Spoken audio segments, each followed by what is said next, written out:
Good morning and good evening, everybody.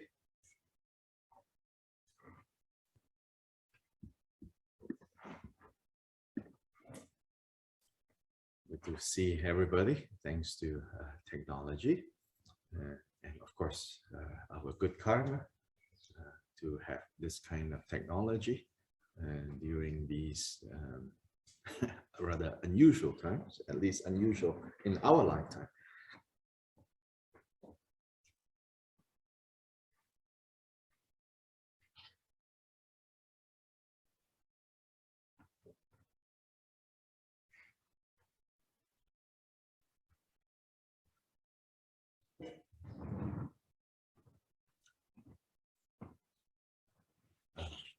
So the place that I'm staying at, I'm back in Guatemala City. Last time when we had class, I was by the volcanic lake Atitlan. So now I'm back in Guatemala City for a few days. So the place that I'm staying at, the internet was a little weak. So luckily, just close by, Tere, who is one of the attendees of our program, her house is close by, so we're able to come here, able to use this, very comfortable, and yeah, feeling very fortunate to have alternatives. Again, you know, our good karma. It's the interdependence that makes this possible.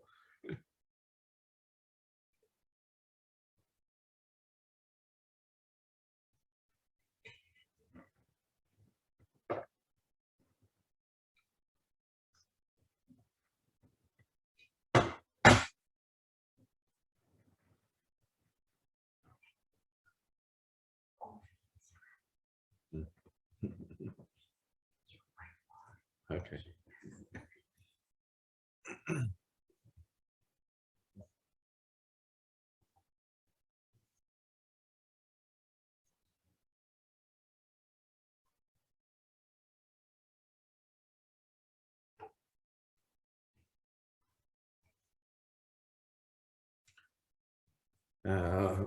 Weather here is very nice. Just the kind of temperature I like. In the mornings and in the evenings, in the 50s Fahrenheit, of course. I do live in a primitive country. We are still using Fahrenheit.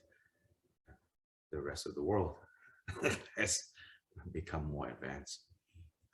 So I don't know what Celsius 50s is, but in the mornings and in the evenings, it's like in the 50s.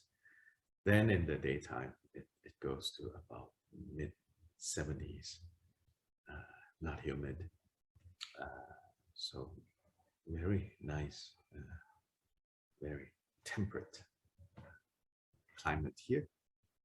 At the same time, it's a tropical country. So lots and lots of different tropical fruits. On the way coming into the house, Javier went to pick me up this morning at 6:30. So on the way coming into Tere's house, there's this tree with these round purple fruits. Turns out that these round purple fruits, they are edible. In Malaysia, Singapore, we call it the consistency, but it's not like that. I think it's same family. It's like it's like jambu air, and but this one has a seed in the middle, and it's purple. And I almost canceled class because of that. A lot of very interesting fruits here. I said, oh, maybe we should cancel class today and just pick. So this is the power of distractions, you know. But luckily, Javier was there. So then, you know, out of concern for criticism. So sometimes worldly concerns can be useful. So out of concern for being criticized for being so easily distracted, then I said, okay, I won't cancel class. I will go in and set up for class.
What is the name of that fruit? I don't. Nobody seems to know. I think it's called here Eugenia, but I don't know. Anyway, generally speaking, Gilbert Rinpoche is careful not to use bombastic expressions, not to use like, what some of us might have associated with, oh, this is Tibetan Buddhism, language like, oh, the afflictive emotions are good, or, things like that, or generally his style is not to be bombastic, I would say, in this way. But here and there, sometimes in his teachings, he will say, he will say something like, the kleshas becomes useful. Generally, he doesn't talk like this. So, I think in this sense, like I said, the 8 worldly concerns, the fear of being criticized, can sometimes be used to good purpose.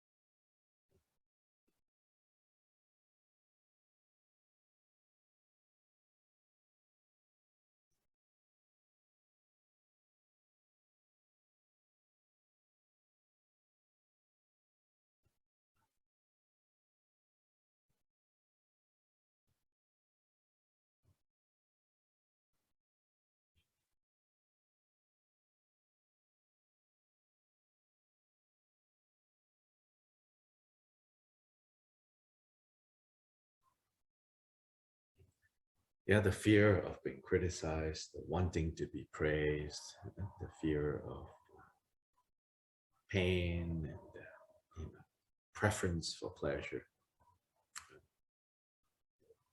Sometimes, especially those of us who are still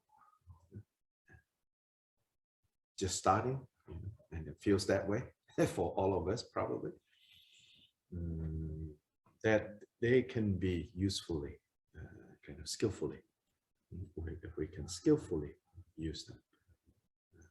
It's so that it'll take us to a place where we don't need them anymore.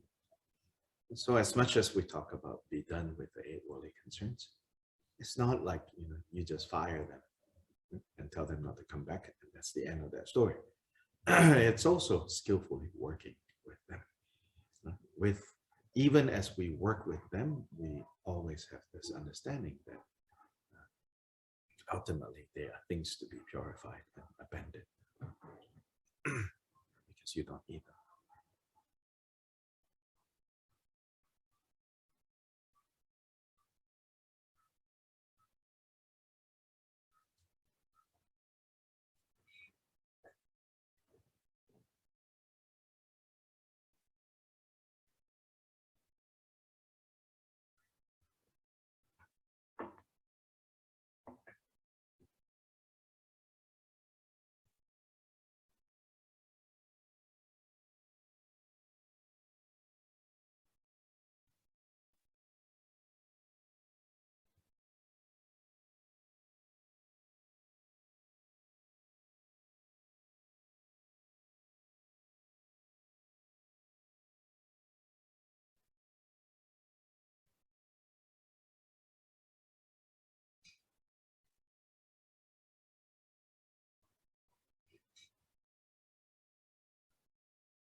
Dala Dava Jibe Jan Over Jibe Ge Tarba Dan Tamje Kimbe Bardu Jobra Jeba Tam Jegis Jibe Man Ankadang Nampe Senchen Tamje Dewa Dan Den Dungyao Dangdu Nudu Lana Mepayang Dabra Zobe Janju Rinpoche Tompa Jan Dava Jebe Dra Nobar Jebe Ge Tarba Dan Tamje Gembe Bardu Jobara Jeba Tam Jege Se Jebe Manong Kadang Nyambe Senjen Tamje Dewa Dan Den Dungyang Dang Du Nu Lana Me Pa Yang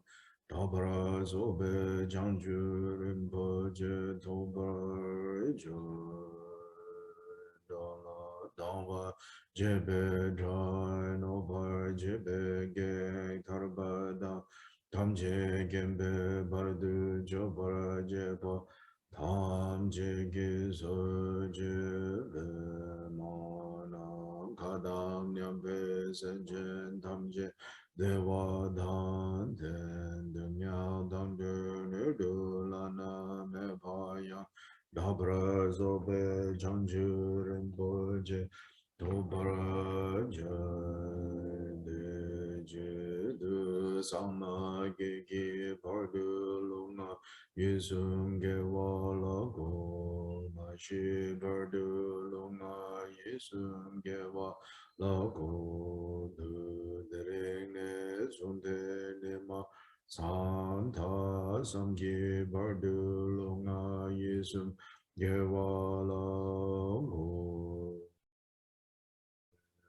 Sonje Chodan Suki Chonam La Chanju Bardu Dani Gyabsu Dage Jinze Gebe Sonam Ki Drola Penchir Sanje Dupra Shu Sanje Choda Soge Chonam La Chanju Bardu Dani Gyabsu Dage Jinze Gebe Sonam Ki Drola Penchir Sanje Dupra Shu Sanje Chodan Soge Jonam La Changju Bardu Dani Gyabsu Je Dage Jinsu Gebe Sonam Ke Drola Penche Sonje Drupro Sho Monam Kadang Nyampe Senchen Tamje Dewa Dan Dewe Gindan Dembra Kyuchi Dunya Da Dunya Gi Gyudan Drewa Gyuji Dunya Mepe Dewa Dami Drewa Gyuji Nirin Chadan Nidan Drewe Danyam La Nebra Gyuji Manam Kadam Nyampe Senchen Tamje Dewa Dam Dewe Gyudan Dembra Gyuji Dunyao dang dunyao gi gyudan dewa gyuji. Dunyao mepe dewa dhammi dewa gyuji. Niring chada nidang dewa dhanyo la nebra gyuji. Manang kadang nyampe senchen tamje dewa dang dewa gyudan dembra gyuji. Dunyao dang Gyugyang Ji Gyudang Drewa Gyuji Dunyao Mebe Dewa Dami Drewa Gyuji Niring Chadang Nidang Drewe Tangyang La Nebra Gyuji.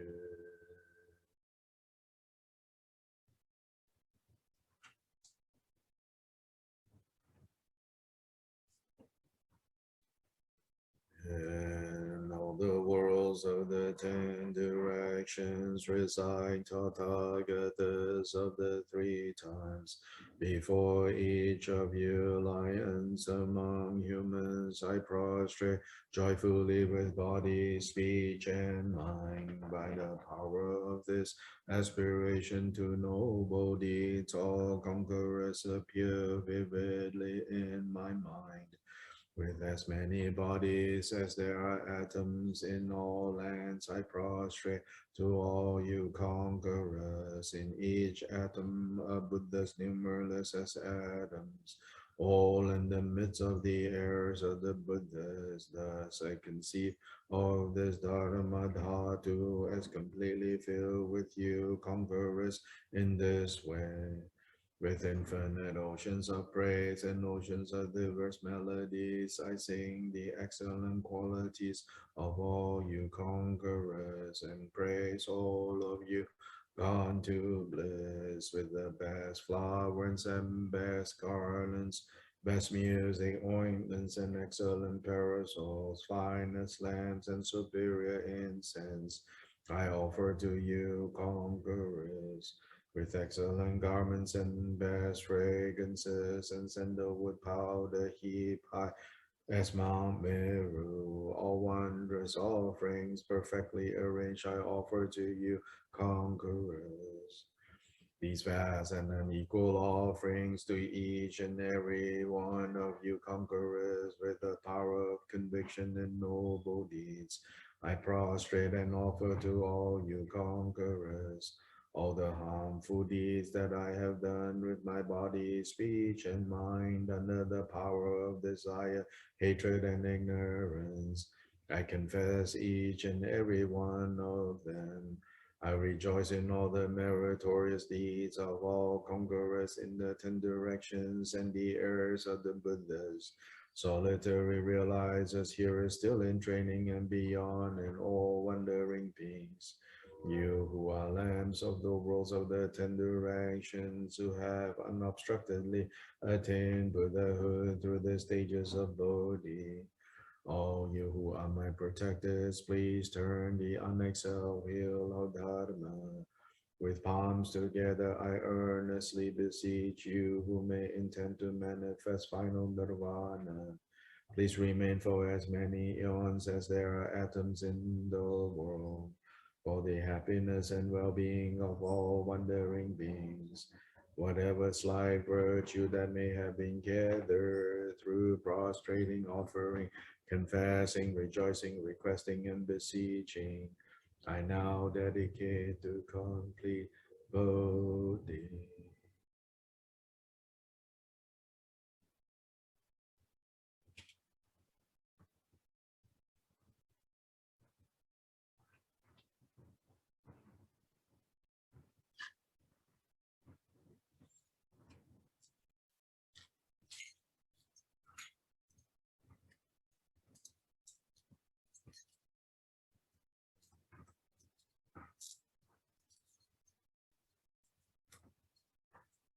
This ground sprinkled with scented waters and strewn with flowers, adorned with the supreme mountain, for continent, sun, and moon, I hold in mind as a Buddha land and offer it. May all wandering beings experience such a pure land. To the Gurus who possess the 3 kayas, I offer the outer, inner, secret, and thusness offerings. With my body, wealth, and all phenomenal existence, please grant the unsurpassed supreme attainment. Whatever slight virtue I may have gathered through prostrating, offering, confessing, rejoicing, requesting, and beseeching, I now dedicate it to complete Bodhi. Om Guru Devata Kinirana Mandala Pratyaja Soha.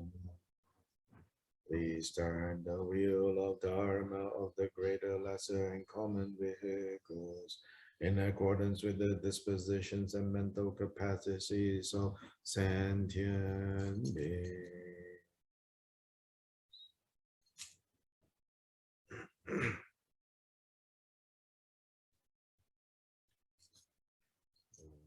Dorji Chanchatele Naroda, Mamita Popa Dorji Tingo Karin Sunden Savela Mesham Sajula Mayidam Jogama, so what there's a doggy, Gregito Mesa, make it up with those like you. So make your what Dorji Jamba, Jidin Conversion, the Sangin Galame, Jijila Jitu, Jajin, and person against the David to Virgin. Jin Eugene Johnson, the Magis on the yes, and jogging, never mentioned the Cheshire that would look at the Mambo. Take it just a hard to get the geology shows of Guru Bema said the jogging you get for that letters or subject when you go with it. Francis Jogumunjun Tonzeba, Zawela Meshala, so.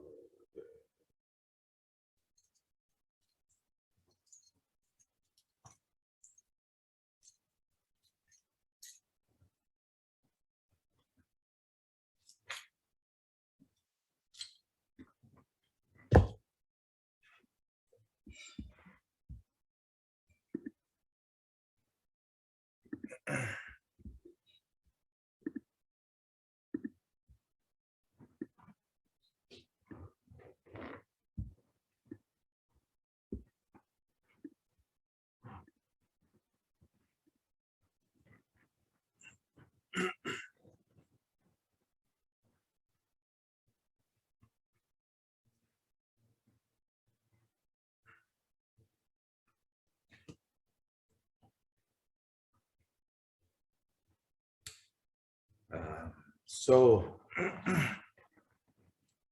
the last time we met, we are at the section of the Bodhicharyavatara that Kempo Kumpel identifies as the section of like being tough, sort of with the mind, like you could say, as we have an expression, you have to show some tough love to the mind, because it's for its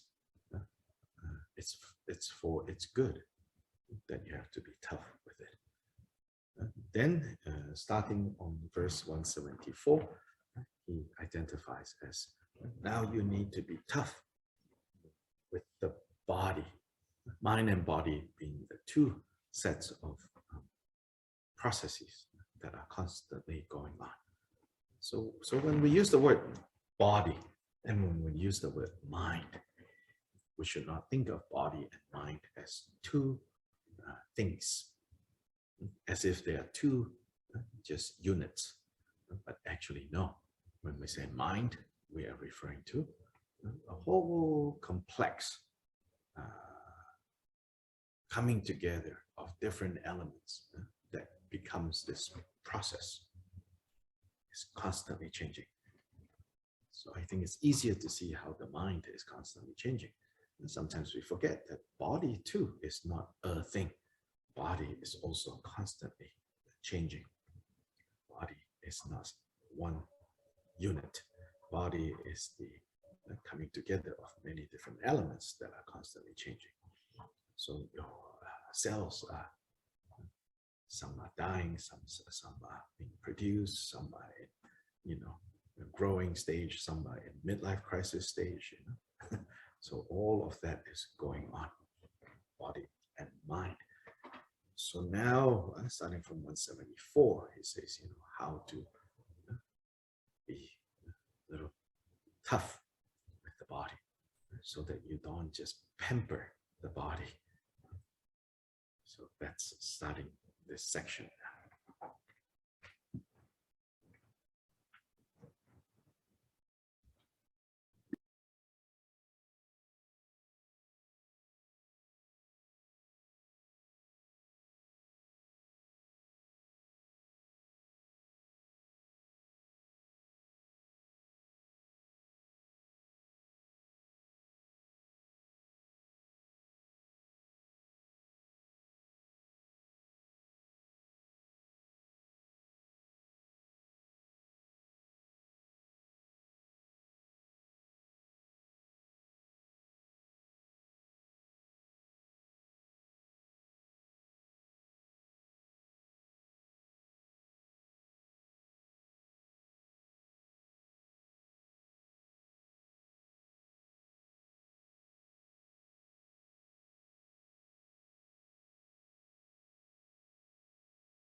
So generally speaking, yeah, the Buddha doesn't teach us that we need to torture the body or mortify the body.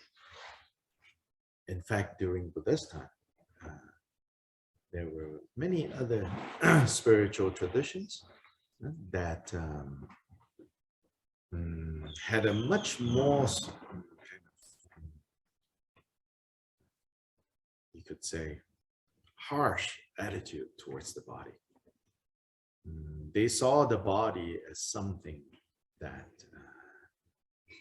bordering on what we might call evil. That the body is like prison that traps the mind or the self. Sometimes they call it the divine self. So some of us might even think of the mind as the divine self. But again, just to point out, the Buddha doesn't use this kind of vocabulary. Anyway, so during Buddha's time, he tried, these other ways that he was taught, like, oh, your divine self is trapped in the body.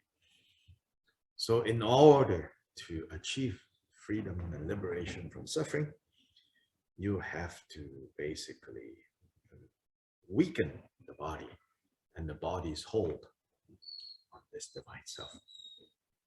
And so you practice mortification, torturing the body, denying the body, so that you completely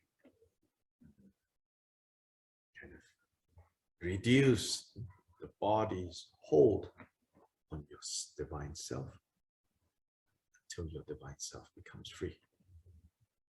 So some of these traditions even advocate that the best way to complete your existence in the world is to, when you know the time has come, it's to fast, withhold food and drink until you die. And they say, like, your ability to do that comes from training, right? Or you're alive. So then when they're alive, they do all kinds of things to make sure that the body doesn't have so much power over the divine self until the body's power is completely defeated. The Buddha tried these methods, but ultimately saw that the real issue is not the body having power over the mind, or the divine self. In any case, Buddha doesn't use the vocabulary of divine self. Buddha says mind. It's mind, and meaning, this process, mental, emotional processes, you can see directly. Divine self sounds such a nice word, but hard to know what the heck it is. But you can look at mind, you can look at emotions, you can look at thoughts. So then mainly the Buddha says, the problem is not that the body has power over the mind. The problem is the mind grasps after the body. Then we blame the body for the true culprit. So Buddha says, when you understand that, you don't really need to weaken the body, to torture the body. So this section in 174, even though Kempo identifies as being tough with the body, in the end you can see it's still talking about the mind. Right? But what's most obvious here is that this section, Shantideva is going to say, don't grasp after the body that much, because grasping leads to pain. Pain leads to dissatisfaction.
So the example used is that it says, we should learn to be more like lions rather than like dogs. What it means here is, it says that, when you pick up a stone and throw at a dog that is, maybe you perceive that this dog is coming at you, trying to harm you. When you throw the stone, the dog chases the stone and barks at the stone. But when you do the same thing towards a lion, you pick up a stone and throw at a lion, the lion completely ignores the stone and comes directly at you. I don't know who tried this and and saw the results. Maybe the person who tried it didn't live to tell it, but someone else watching on the side go, oh, don't do that, But anyway, you can see, what it's saying, So the body is just a stone, The mind is the one throwing, So don't be like a dog, blaming the stone. Go directly at where the source is. So in 174, Shantideva says, to the extent this human form is cosseted and safe from hurt, just so to that degree, it dwindles to a weak and fretful state. So here he's saying, like, don't pamper the body so much, because if you pamper it, then it becomes weak. It becomes incapable of tolerating any discomfort.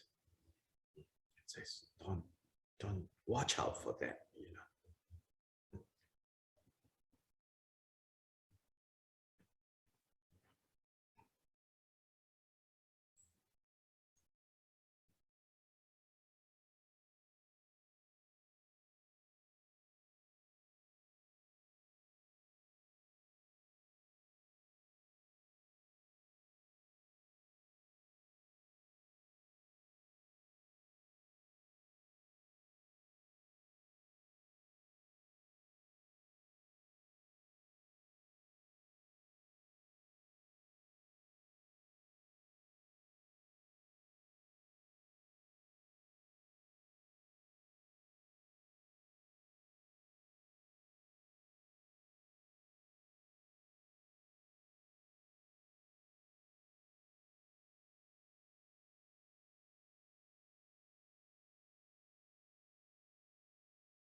175, for those who sink to such a pass, the earth and all it holds are powerless to satisfy, for who can give them all they crave? So 175 says, if we, without any wisdom, just keep trying to make it easier for the body. It says there is no end. Even this great earth and all the resources that is available cannot satisfy what we call the demands of the body, which is really just the demands of the mind. Cannot satisfy. Even in Shantideva's time, he's already warning his monks, his fellow monks, And that was a time where, there isn't like a constant barrage of like, oh, you have this problem here. Here is the solution. Oh, you have this problem. Oh, here is the solution. Like now, everybody is trying to sell you something to solve some supposed problem. There used to be like, these collection of ridiculous gadgets that are created, to solve like different problems. Especially, I think in Japan, there are these like, different things, like you can like, wear a hat, with a toilet roll on top, that you just, pull the paper and so that you can wipe your face, more easily. And then you have like, I mean, maybe it's just all just, for fun, but it's not too far, our reality, then trying to like invent, eyeglasses where there are like wipers, like your car, like ridiculous gadgets, Of course, those like they show, is exaggerated, but our reality right now is not too far from that. Oh, just the next model will, take away another inconvenience, take away another inconvenience, take away another inconvenience, take away another inconvenience. There's no end to trying to remove another inconvenience for the body. Now, in the process, now in the modern economy, it makes all of us feel like we have to work more, we have to work more, we have to work more. Even like I have to work more to provide, my kids, this kind of glasses. There's no end to that. So this is what 175 is telling us. There's no end to this.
So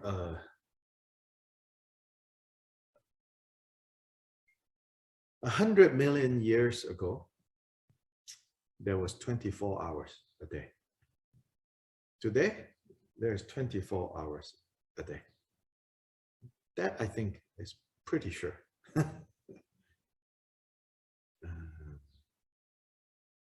100 years ago, people had 24 hours a day. Now we have 24 hours a day. Some of us have lived long enough to go to say, I remember 70 years ago, there was 24 hours. Now there's 24 hours. Then, if you remember that long, you think about it. Do I remember having more time 70 years ago or more time now?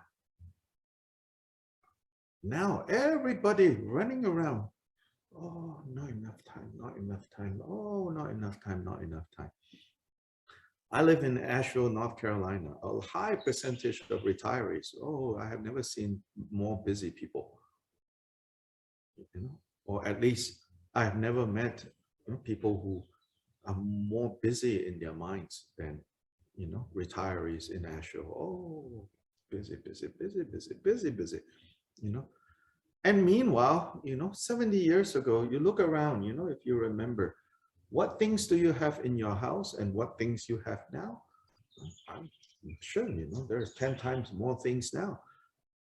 And all the things that you have more now, 10 times, they were promising us more time. It'll make cooking rice faster.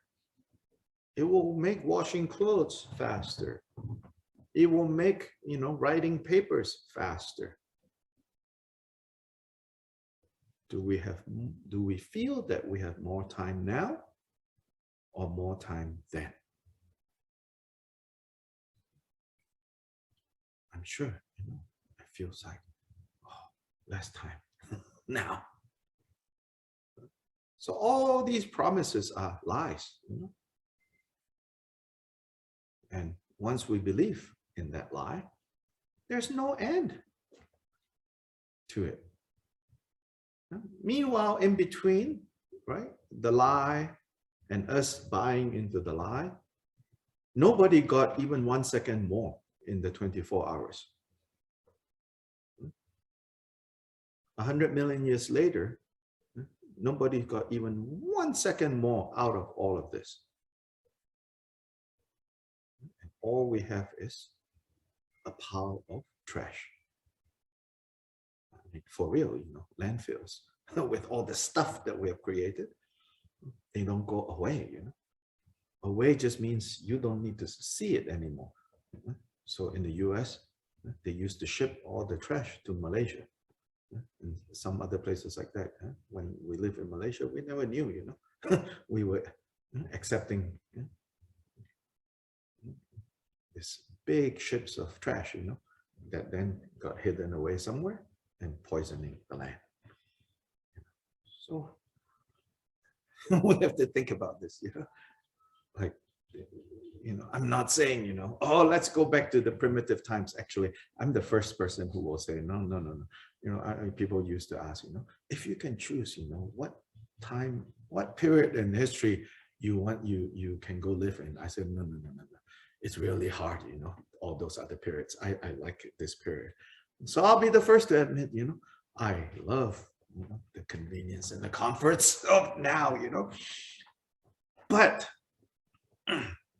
what Shantideva is saying here should be kept in mind to keep us in check. Because so he says, their hopeless craving, 176, brings them misery, and evil schemes invade their minds. Busy, busy, busy, busy, to make things more, supposedly, so that I have more time, so that there's more convenience. That's all that's going on. But in contrast, while those with free, untrammeled hearts will never know an end of excellence. So you don't have to reject modern technology. I'm not talking about that. You don't have to reject modern conveniences.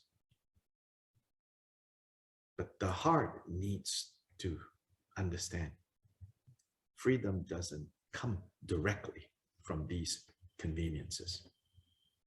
In fact, these conveniences will always control you and make you want more. So the heart needs to go, no, that's not where it is.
That's very a lot.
(177). Therefore, for the increase of my body's wants, I'll give no space, no opportunity. And of possessions, those things that are the best that do not captivate by their attractiveness. So here is, he teaches us how to relate to things, right? So first he says in 177, whenever the mind, kind of conspire with the body, ultimately, right, it's the mind that is not satisfied, right? But it looks for satisfaction by recruiting the body. Then since body has unlimited wants, so to say, again, it's not the body. The body itself, physical processes don't have mind. It's incapable of wanting. But the way the physical body is that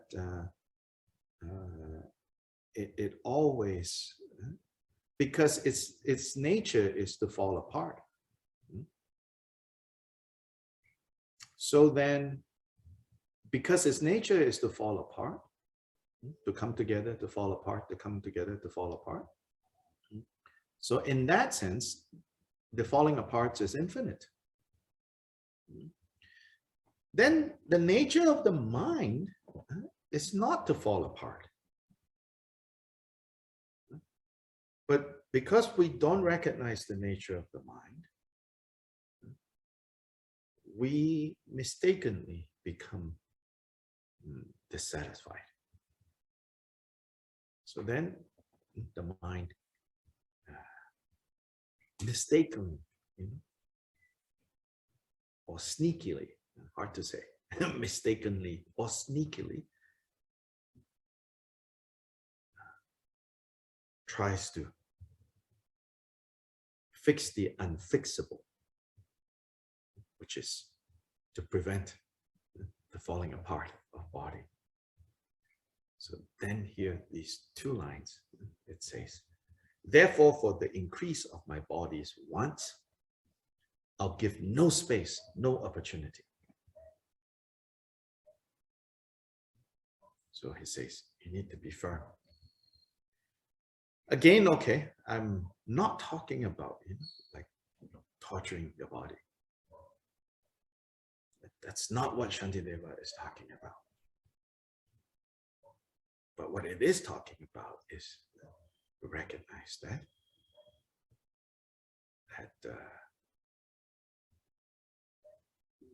to mistakenly try to fix a problem that cannot be fixed is where we increase suffering. Once we see that which cannot be fixed need no fixing, and where the fixing needs to happen is the mind, the heart.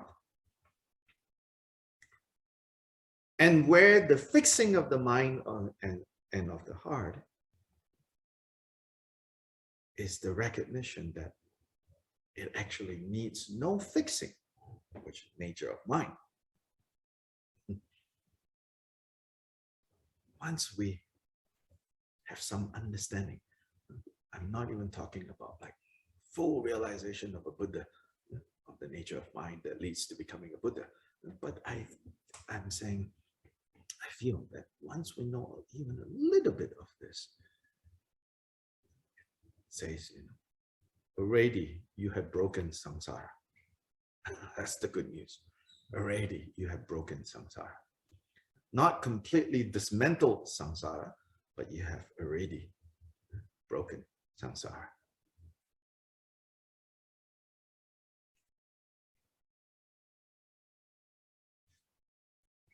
Sorry, Dr. Lai, can you repeat again?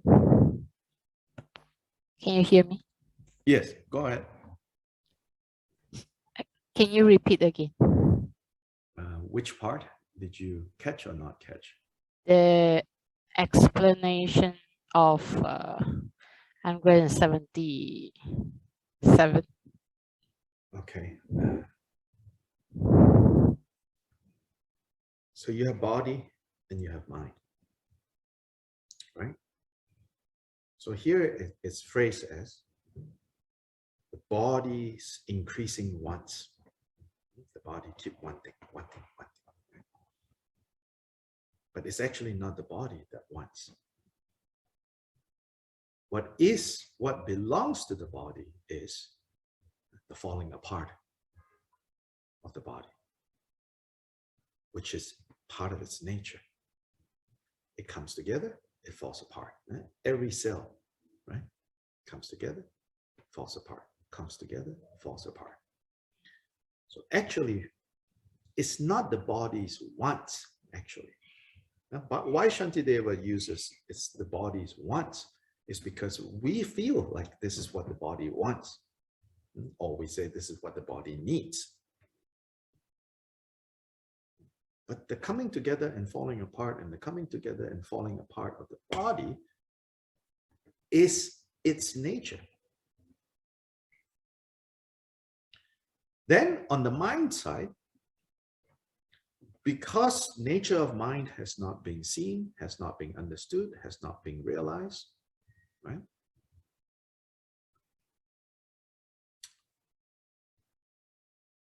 And in the state of not realizing and not recognizing the nature of our mind, then our activities of the mind go looking for what's causing it dissatisfaction. And it sees it in the falling apart of the body. Then it tries to fix that, which is basically fixing the unfixable. There's no end to fixing that.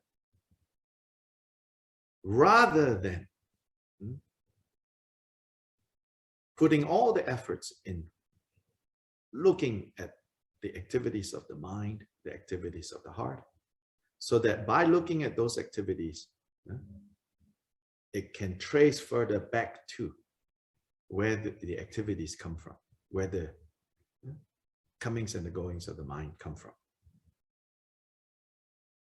which is what we call, where they come from is where we call nature of mind. So we don't see that fundamental nature of mind, then we get lost in samsara. But even just a little bit of understanding this point, we can say, if you have some understanding of this, you have broken samsara.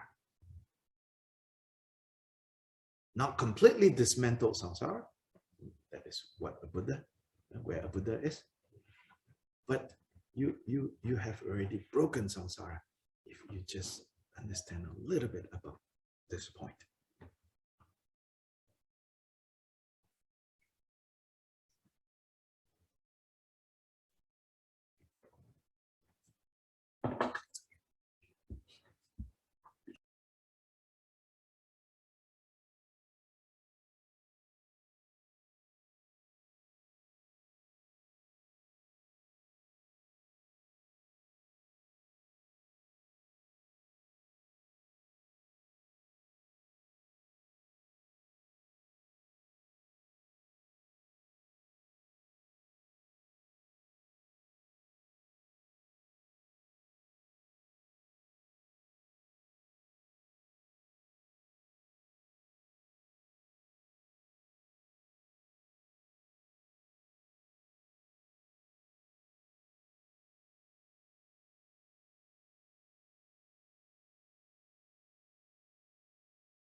Then the second two lines of 177. And of possessions, of things, of stuff. Then the best kind of thing, he says, are those that do not captivate by their attractiveness. So opposite of how we operate. Whatever is shiny and bling bling, woo, Shantideva says, the best kinds of things are the things that don't sparkle and like, oh, catches our attention.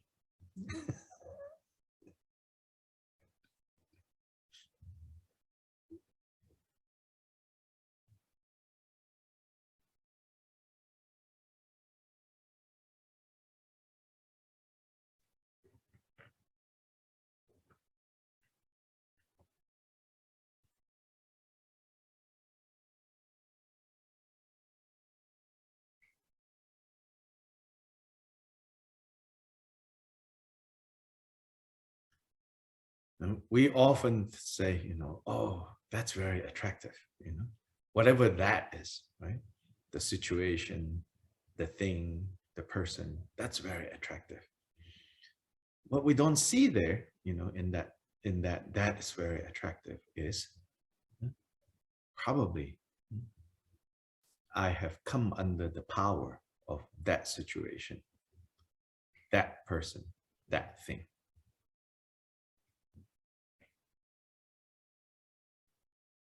You're already controlled by that which you find attractive.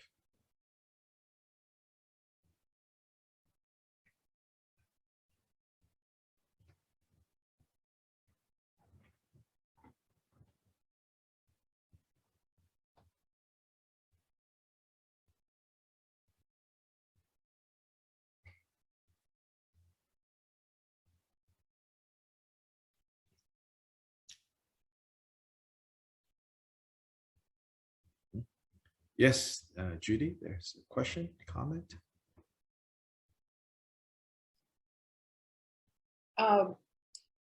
Could we use as an example, say, the idea of a new coat or a coat?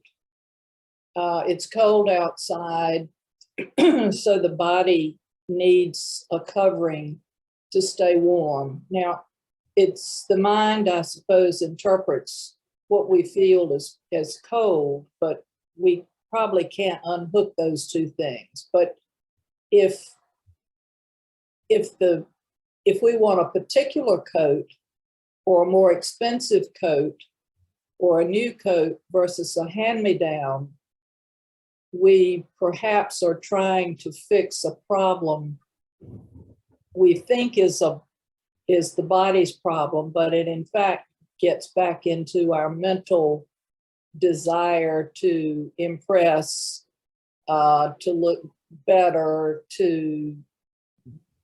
it goes back to not seeing Buddha nature, but trying to contrive the body to fix a problem that's not the body's. Mm-hmm. Is that sort of where? Yes. Okay. Right. Good, thank you.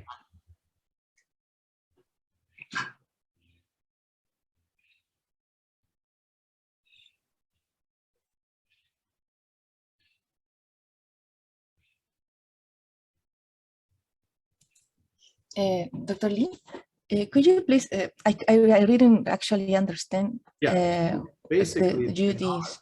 Yeah, basically the analogy or the example Judy is offering is, so it's cold, and so it's cold, it's colder than the body is used to. The mind recognizes it's cold and recognizes time to put on a coat.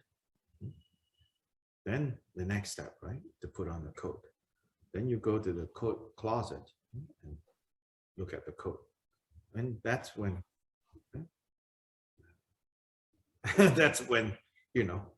problems begin to become obvious. It's like, oh, that coat, it's old. Oh, that coat,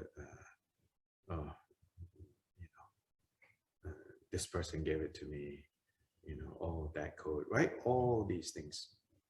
Oh, I need a new code because I've been wearing this so much, and you know, oh, I saw so and so, you know, got this code, you know, it's really nice.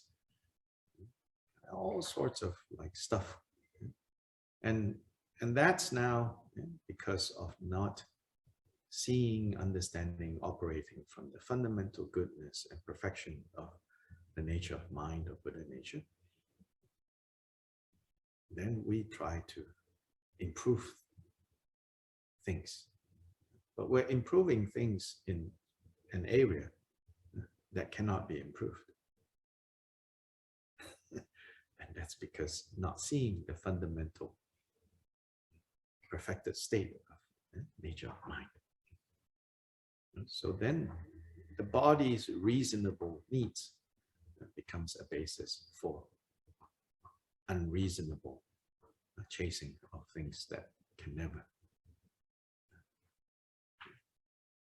satisfy.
Now we have perfect lighting for maybe 3 minutes.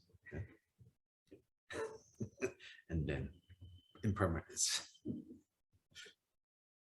Larry, yes. Thank you, Dr. Lai. Yeah. I wanted to make a comment, your point about all the lies that we're told and that we believe about what is going to make us happy. In particular, saving time. Mm-hmm. I think like many people, sometimes I have trouble finding time Mm-hmm. to attend the lecture, to go to class, to practice, to meditate, whatever it is. Yet we've done all these things in our life that are supposed to save us so much time, but then we can't find the time to do what's important. And what I'm driving at is that the mind is the one determining what we are going to do. Our thoughts are determining what we think is important and what is not important. Mm-hmm. So over and over again, we're saying, oh, I don't have time to meditate. I don't have time to do this. I can't go to class. I can't do this because I have no time. But it's the mind which is deciding what's important to do and what is not. And we are just continually distracted. Yes. So our priorities and our allocation of time, which is the most important thing we have, becomes completely screwed up by these false ideas of what is important and what is not. Yes. Thank you. Yeah, absolutely. You know, we make choices, you know, and then somehow, you know, we think, while other people have 24 hours, I only have 23. You know, we don't write out that sentence, you know, but effectively that's what we walk around believing. You know, like somehow, for me, you know, I only have 23 hours a day. Everybody else has 24. But, you know, it's just where you are prioritizing, you know.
Ryan, go ahead.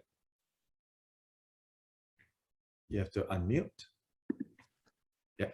I caught up with a friend yesterday, and I heard a story that was kind of related that I thought was quite nice. So my friend was organizing in New York City a large gathering for all the socially engaged Buddhist sort of conglomerate, many different groups. And all the teachers in New York City were too busy. That there was a lot of interest, but everyone was quite busy. And then there was this one older Theravada monk that kept showing up and was very enthusiastic and really, you know, was very hardworking. And my friend didn't know who this monk was, but the monk was actually Bhikkhu Bodhi, who's one of the most important and famous Theravada monks alive. I mean, really incredible. So yesterday when I talked to my friend who's mostly done more Zen, I explained to him, you know, everything that Bhikkhu Bodhi had done and how amazing, you know, he really is. And my friend kind of laughed like, wow, couldn't believe that someone like that had been so enthusiastic and had made so much time. Yeah, wonderful. Yeah, you know, like we always say, I don't have time. No, look at where you are investing all your time.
As the expression, you know, walk the talk, you know. So now let's this is a good maybe time to say a little bit more, at least to share, you know, what I think about in terms of walking this talk, in terms of prioritizing. Yes, there are some practical considerations. I do not recommend, like especially those of you who don't come from traditional Buddhist cultures, as it is, you know, the path that you have taken is rather different from the people around you, your family, your friends, your relatives. So in terms of that, don't make too abrupt of a change, you know. Oh, I'm going to prioritize now. I'm going to practice Dharma. Sorry, no time for birthdays, no time for weddings, no time for funerals. All this is a waste of time. Then you'll create a lot of unskillful problems, states, chaos. Don't do it that way. But if you want to make progress, you have to reprioritize. But do it in a gentle and slow way. Why? Because when you do it in a gentle and slow way, you prevent it from being you again acting out, self-grasping, one thing. And secondly, you allow the interdependence of your growth and the people around you and their growth to happen in a way that they can be going in the same direction. Doesn't mean you make them Buddhists, not that. But understand that your progress and growth, that interdependence, there's a way to also carry the people around you, the people that matter to you, so that they also go in the same direction. So there are practical concerns.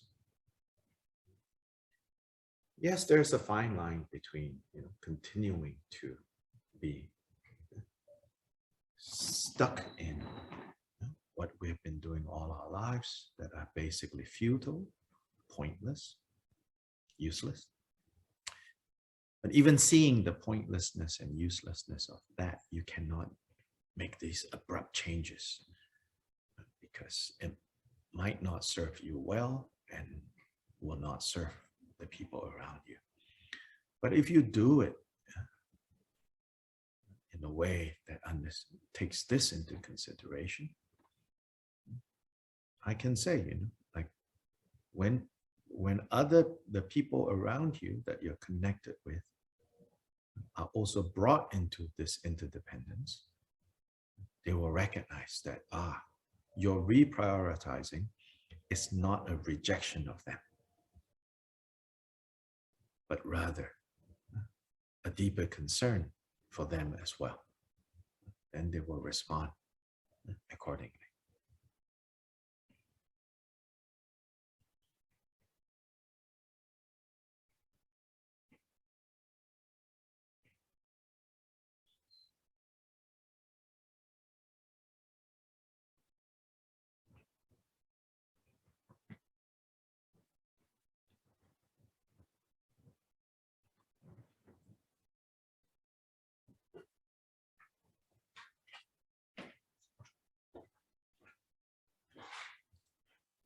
It's good.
So today we will end here.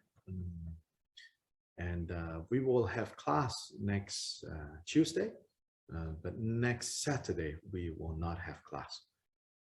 Next Saturday I have a day-long program, next Saturday, Sunday, in Mexico City.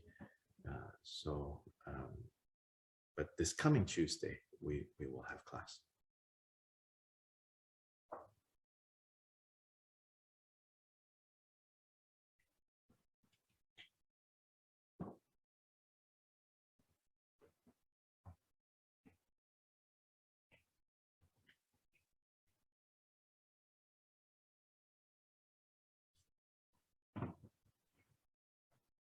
Yes, so thank you so much, especially to our interpreters, to Claudia, to Wei Ting, and Antonio. So we will meet each other again to continue. So now let's do the dedication.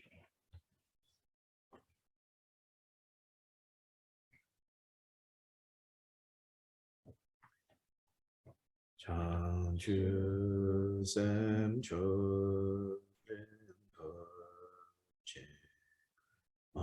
Age Banam Ge Che Ge Banyam Pan Pepa One Gondu Dewa Sho.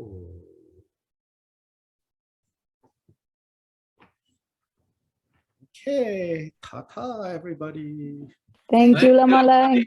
Thank you so much. Safe travels. Thank you. Gracias. Gracias.